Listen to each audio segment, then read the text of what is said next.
सबसे पहले तो आपका इस पत्रकार वार्ता में स्वागत है। आज हमने पत्रकार वार्ता दो मुद्दे पर बुलाई है। एक तो हम चुनाव को लेकर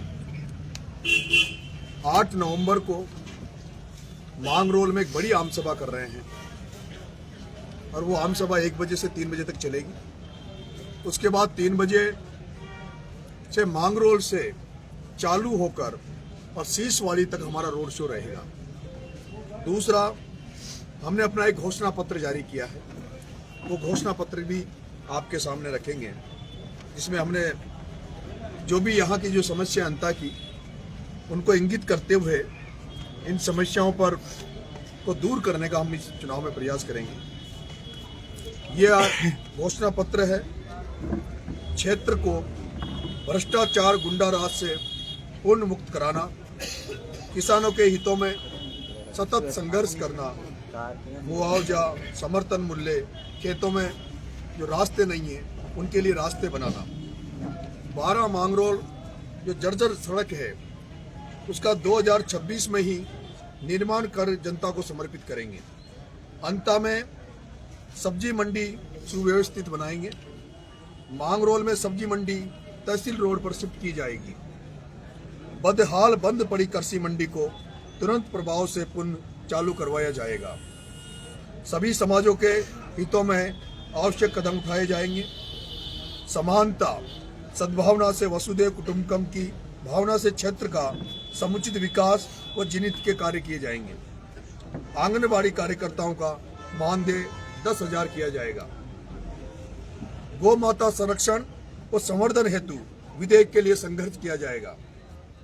अंत में बस स्टैंड बनाने के लिए प्रयास करेंगे। सुव्यवस्थित पेयजल व विद्युत आपूर्ति के लिए काम करेंगे। बेरोजगारों और रोजगार संबंधी समस्याओं पर युवाओं के लिए सतत संघर्ष करेंगे। ये 13 सूत्रीय हमने घोषणा पत्र जारी कर रहे हैं, जिस पर आचार संहिता जैसे ही खत्म होगी उसके बाद हम इस पर काम चालू कर देंगे। उपचुनाव 11 नवंबर को है, 14 को वोटिंग है। जिस तरह से हम गांव-गांव, ढाणी-ढाणी में देवतुल्य मतदाताओं बंधुओं से मिल रहे हैं, उनका समर्थन मांग रहे हैं और जिस तरह से भरपूर समर्थन आशीर्वाद हमें मिल रहा है, ऐसा लग रहा है कि नरेश नहीं, अंता की जनता परिवर्तन और बदलाव के लिए ये चुनाव लड़ रही है। और ये लगता है कि ये चुनाव जनता ने जो हमने मुद्दा दिया भ्रष्टाचार के खिलाफ और किसानों की खुशहाली के लिए, उससे जनता आसान्वित है। जनता को विश्वास है कि नरेश मीणा अगर विधायक बनेगा तो जनता के लिए काम करेगा और भ्रष्टाचार को उखाड़ फेंकेगा। आपका कोई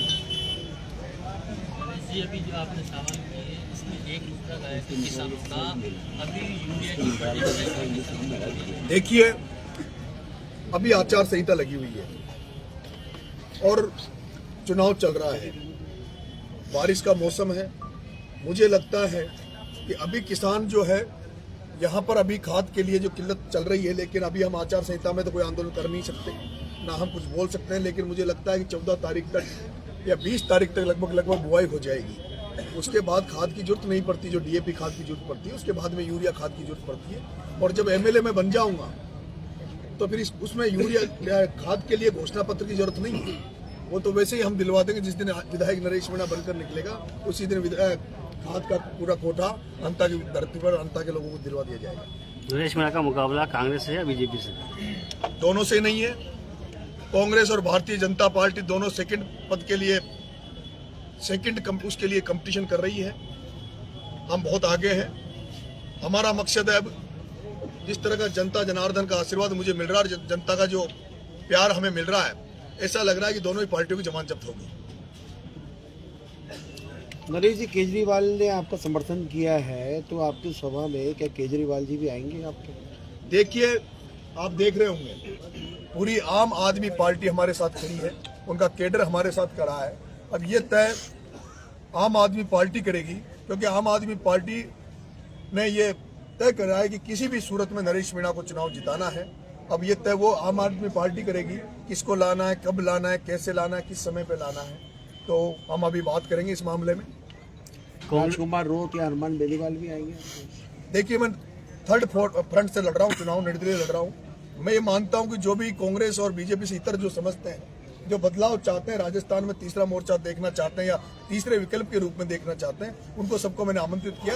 अगर वो आते हैं तो स्वागत है। कांग्रेस के प्रत्याशी कहते हैं कि नरेश मीणा बीजेपी के टूल बनकर काम कर रहे हैं, तो चुनाव लड़ते हैं। देखिए, मैंने तो बीजेपी की राज में 8 महीने जेल टोंक में काटी, 40 दिन मैंने झालावाड़ की जेल काटी। अगर मैं टूल होता तो शायद मुझे नहीं लगता है जो जुर्म मैंने नहीं किया, 323, 341 में 8 महीने की जेल कटवाई। एक शांति रूप से धरना दे रहा था झालावाड़ में, उसमें जेल 40 दिन की कटवा दी। अगर नरेश मीणा टूल होता तो ये नहीं होता। हाँ, टूल जो कह रहा है प्रमोद जैन भाया, वो भारतीय जनता पार्टी का टूल है, ओम बिरला अमित शाह का मिला हुआ है। और यही कारण है कि उसमें 18 मुकदमे फ्रॉड के होने के बावजूद भी, डबल इंजन की सरकार होने के बावजूद भी उस प्रमोद जैन भाया पे कोई कार्रवाई नहीं हुई। आज दुर्भाग्य की बात है कि जहां कांग्रेस और विपक्ष पर जिस तरह से ईडी सीबीआई आती है, हमने देखा केजरीवाल साहब को जेल में डाला, हमने देखा हेमंत सोरेन को जेल में डाला, राजस्थान में प्रताप सिंह खाचरियावास के घर ईडी सीबीआई जा सकती है। तो मैं पूछना चाहता हूं, डबल इंजन की सरकार में जब भ्रष्टाचार के आरोप प्रमोद जैन भाया पे लगे, जहां बीजेपी के एक मंत्री ने 67,000 करोड़ का आरोप प्रमोद जैन भाया पे लगाया, फिर उस पर ईडी सीबीआई क्यों नहीं आती, उस पर कोई सी तरह की कार्रवाई क्यों नहीं आती? इसका मतलब है वो कहीं कहीं भाजपा से मिला हुआ है। और ये तो साबित हुआ जब प्रमोद जैन भाया की वाइफ उर्मिला जैन भाभी, जिसके 12 वोट आए कांग्रेस से चुनाव लड़ी जिला परिषद का और 13 वोट बीजेपी का आया, उसके बावजूद वोट क्रॉस हुआ और प्रमोद जैन भाया की घरवाली उर्मिला जैन 13 वोट लेकर चुनाव जीती। इसका मतलब है साफ है, यहाँ बीजेपी और कांग्रेस कुछ नहीं है, यहाँ मिली भगत है, गाला मेल है। जहाँ ओम बिरला शांति धारीवाल कोटा में मिलकर काम करते हैं, वहीं 12 में प्रमोद जैन भाया प्रताप सिंह भी मिलकर काम करते हैं। अंता की जनता नरेश मीणा को वोट क्यों देखकर चुने? अंता की जनता भ्रष्टाचार के खिलाफ नरेश मीणा को वोट देगी। अंता की जनता जो यहाँ पे जो फसलें चौपट हो गई, आज दिन तक मुझे दुर्भाग्य की बात यह है कि अन्नपूर्णा नगरी कहा जाता है 12 को, उसके बावजूद भी आज दिन तक किसानों के फसल बीमा की किसी ने बात नहीं की। आज दिन तक समर्थन मूल्य पे किसानों की किसी ने बात नहीं की। आज दिन तक हर साल खाद की दिक्कत आती है, लाइट की दिक्कत आती है। जहां रेगिस्तान में इंदिरा गांधी नहर बरसों पहले आ सकती है, जहां ईआरसीबी 5 साल पहले ईआरसीबी की चर्चा चली और उसके बाद नौनेरा इसरदा बन गया, बहुत गति से काम चल रहा है। लेकिन हाड़ौती में परवन वरद परियोजना का हम वर्षों से नाम सुन रहे, परवन परियोजना बनेगी और पानी आएगा, लेकिन आज भी बपौर से चौकी से लेकर सुंदलक और थामली तक आज भी खेत सूखे पड़े, प्यासे पड़े, आज भी इंतजार किया जा रहा है। इसलिए जनता देख रही है कि अब तक जिनको ढोया है, जिनको बनाया है, जिन्होंने केवल यहाँ व्यापारीकरण की राजनीति करी है, जिन्होंने राजनीति को पैसा कमाने का धंधा बना लिया है, उनको बदलकर, उनको हटाकर अंता की जनता चाहती है, अंता ही नहीं पूरी हाड़ौती की जनता चाहती है कोई बदलाव हो, कोई परिवर्तन हो। एक ऐसे युवा को, ऐसे व्यक्ति को चुनाव मौका दिया जाए जिसने पूरी जिंदगी संघर्ष में निकाल दी, जो जनता के लिए जेल जाता है, जनता के लिए मुकदमे खाता है, जो नंगे पैर जनता के लिए सड़कों पर उतर रहा है, उस व्यक्ति को चुनकर विधानसभा में भेजने का मन यहाँ की जनता ने बनाया है। मतलब नरोड़ आए थे जनता में, उनका कहना है कि वसुंधरा कार्यकाल में बारां जिले में कई ऐतिहासिक कार्य हुए, इसलिए जनता भाजपा को चुनेगी। आप पुरानी बातों को तो छोड़िए, अभी कुछ ही दिन पहले पिपलोदी में 7 बच्चे भ्रष्टाचार की भेंट चढ़ गए और वहाँ कहाँ थे वसुंधरा जी? जहाँ 50 लाख रुपए उदयपुर की घटना में दिए गए, जहाँ 50 लाख रुपए जयपुर में दिए गए, वसुंधरा जी का खुद का क्षेत्र था, खुद का लोकसभा क्षेत्र था, 7 बच्चे मर गए और उनको क्या मुआवजा मिला? 5 बकरियां दी उनको। आज फिर दुर्घटना हुई है, आज फिर बच्चे मर गए। तो ये क्या हो रहा है? ये वसुंधरा जी का दुख होता है।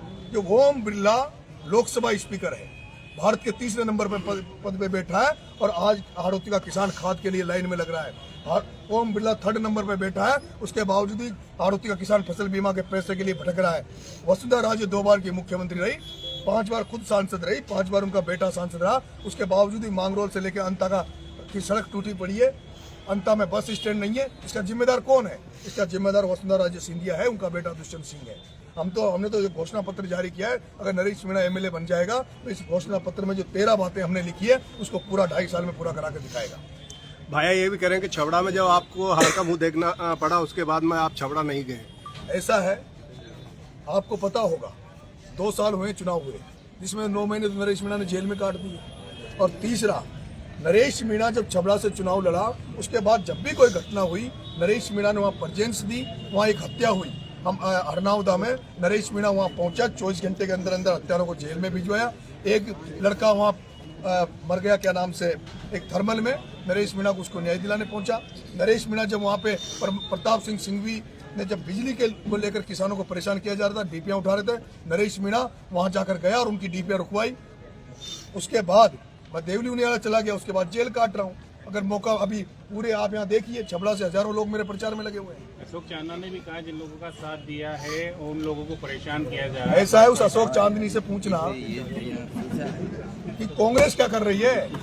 पिपलौदी में कांग्रेस कहाँ मर गई थी? वो जो जमुआ रामगढ़ में एक आदिवासी लड़का मरा, और आदिवासी लड़का मरा, नरेश मीणा ने वहां धरना दिया।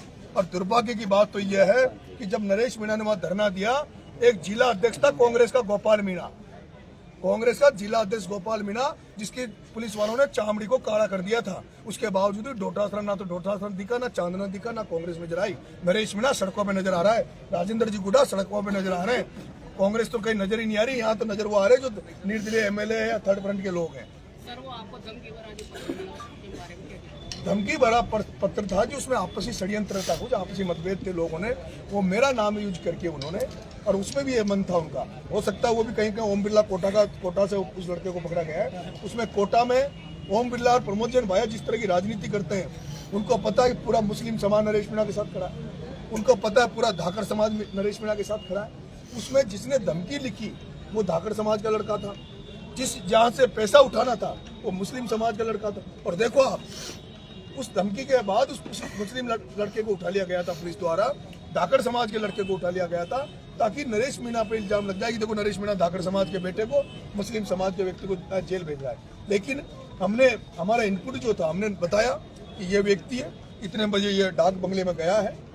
उसके बाद जांच हुई, उसको गिरफ्तार किया, उसके बाद सामने आ गया कि वो व्यक्ति कोटा से बंद हुआ। और उसके बाद हमने वो जो धाकड़ समाज का लड़का बंद था, जो मुस्लिम समाज का लड़का था, मैंने आईजी साहब से बात करी, मना साहब ये लोग निर्दोष है, उसके बाद उनको छुड़वाया। मदन दिलावर ने बोला है नरेश मीणा अभी बच्चा है।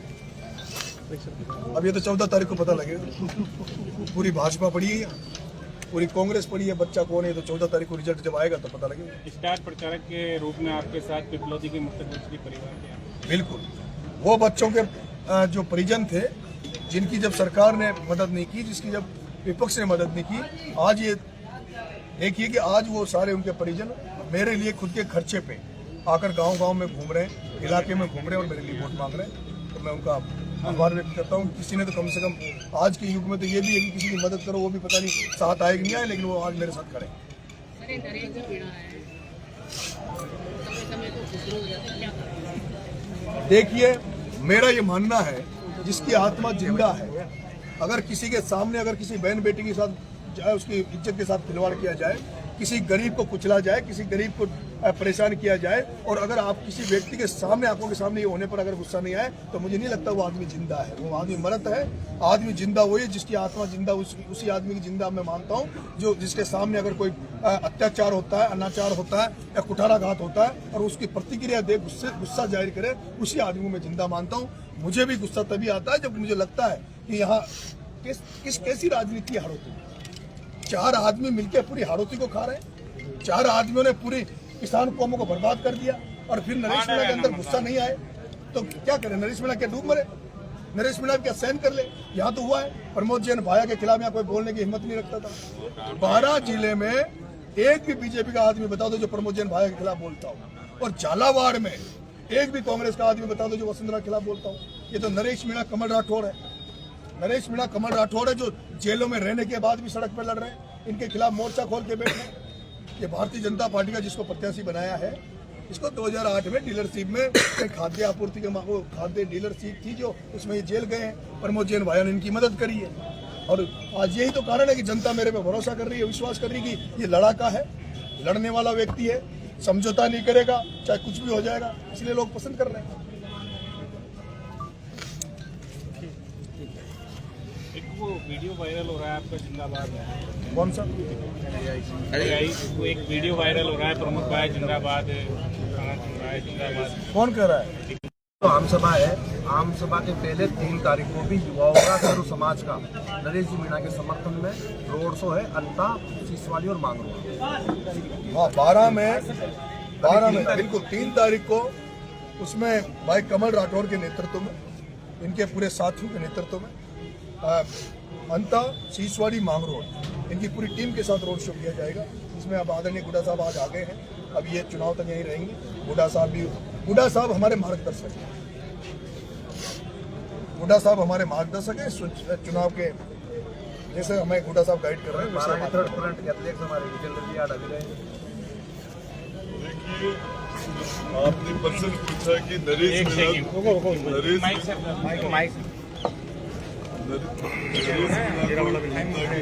बेटू तो यहाँ से 5 बार राजस्थान की मुख्यमंत्री रही, पूर्व मुख्यमंत्री वसुंधरा जी 5 बार सांसद का मौका दिया जनता ने, 5 बार उनके सपुत्र दुष्यंत जी को यहाँ से मौका दिया, प्रमोद जैन भैया को यहाँ से कई बार मंत्री बनने का, विधायक बनने का मौका दिया। उसके बाद 12 के किसान की, आपके अंता के किसान की, यहाँ के नौजवान की, यहाँ के शहरों की, सड़कों की, पानी की, बिजली की, इन समस्याओं का समाधान नहीं हुआ, भ्रष्टाचार का बोलबाला हो। और यहाँ भाजपा और कांग्रेस हर किसी को पता है कि कोटा के अंदर जब ओम बिरला चुनाव लड़ रहा था तो शांति धारीवाल उनकी मदद कर रहे थे और ओम शांति के नारे लग रहे थे। और जब पार्लियामेंट का चुनाव होता है तो यहाँ पर प्रमोद जैन भैया नरेंद्र मोदी को वोट डलवाता है, बीजेपी को, और विधानसभा का चुनाव होता है तो बीजेपी प्रमोद जैन भैया को। तो यहाँ बीजेपी और कांग्रेस का ये ताना बाना एक है, और यहाँ नेताओं की पार्टी कोई है ही नहीं, यहाँ तो कार्यकर्ताओं को पार्टी में बांट रखा है। ये बात यहाँ की अंता के विधानसभा क्षेत्र की जनता के पूरी तरह समझ में आ गई, नौजवान के समझ में आ गई, और जिस तरह का, और ये उनको ये पता चल गया। अब आपने क्वेश्चन किया कि 2 साल तक आप छबड़ा में नहीं गए, तो आपको बताना चाह रहा हूँ कि लगभग 1 साल तो जेल में निकाला है, नंगे पांव घूम रहे हैं, अनशन है, पदयात्रा है, जेल है, जुल्म सितम से भिड़ रहे हैं, सरकार के अत्याचारों का सामना कर रहे हैं, और उसके बाद भी इन्होंने जवाब दिया कि मैं गया हूँ। और इसके अलावा आपने दूसरा क्वेश्चन किया, आज यहाँ की जनता नरेश भाई की वजह से, यहाँ के लोग प्रमोद जैन भाई से जवाब तलब कर रहे कि नहर कहाँ है। आपने कहा था नहर नहीं आएगी तो वोट मांगने नहीं आऊंगा, सड़क कहाँ है, लोग जनता पूछ रही है। ये आम नौजवान को ताकत भाई नरेश से मिली, और इसलिए लोग ये 2.5 साल का चुनाव है, और ये झालावाड़ की जनता के अंदर बदलाव हो, राजस्थान में बदलाव हो, और इसके लिए ये नौजवान इस एक नौजवान को मौका देने का मन बना चुका। आप तो भाई के साथ 5 साल मंत्री रहे, आपने 10 साल रहा, कैसा अनुभव रहा? मैंने पहले ही कह चुका कि उस सरकार के अंदर ये हार्डोती की जनता, यहाँ की जमीन स्पेशल है, सबसे तगड़ा नंबर 1 का राजस्थान का ईमानदार आदमी इस हार्डोती ने दिया, भरत सिंह। नंबर टॉप का भ्रष्टाचारी भी यहाँ इस हार्डोती की जनता ने दिया, और टॉप का लड़ाका क्रांतिकारी, और वो भी इस हार्डोती की जनता। तो हार्डोती की जमीन तो क्रांतिकारी है ही, ये तो मैं कह चुका हूँ, ये तो सामने है। और आपको एक बात बता दूं, इसके लिए 36 कौम के नौजवान ने, सभी जाति धर्म माता बहन सबने मन बना चुके, और इसका रिजल्ट आपको 14 तारीख को मिल जाएगा। 12 के प्रभारी थे आप कांग्रेस सरकार में, तब आपने सवाल नहीं उठाया प्रमोद जैन भाई भ्रष्टाचार उठाया था, झोपड़िया पट्टा गया था, उस गांव में मैं जाके आया था भरत सिंह जी के साथ, जब प्रभारी मंत्री यहाँ था, कलेक्टर और एसपी को लेके, और गांव का नाम खान की झोपड़िया, उस गांव में गया था ना। और मंत्री रहते मैंने कहा था ना, जहाँ सचिन पायलट बैठे थे, कांग्रेस के सारे मंत्री बैठे थे, उस मीटिंग में मैंने कहा था ना, बाहर वाया खाया नहीं कहा था कि उसी मीटिंग में, एक तो पूरा गांव ही खाया नहीं कहा था क्या? तो मैं क्या बोल रहा था, नहीं बोल रहा, वो तो सबको पता है। मैंने तो मुख्यमंत्री को नहीं छोड़ा था भाई। आपको जब सबसे ईमानदार आदमी जब मुख्यमंत्री के पास था, भरत सिंह को नए मंत्री बना के, प्रमोद जैन को भाया को मंत्री बनाया, क्यों? दिल्ली को जो फीस देनी पड़ रही थी मोटी रकम, वो भरत सिंह जी नहीं दे रहे थे। इसके खिलाफ ये एक बदलाव है, और वो यहीं से शुरू होगा। अब उसकी शुरुआत भाई नरेश मीणा के द्वारा हो चुकी है, नौजवान।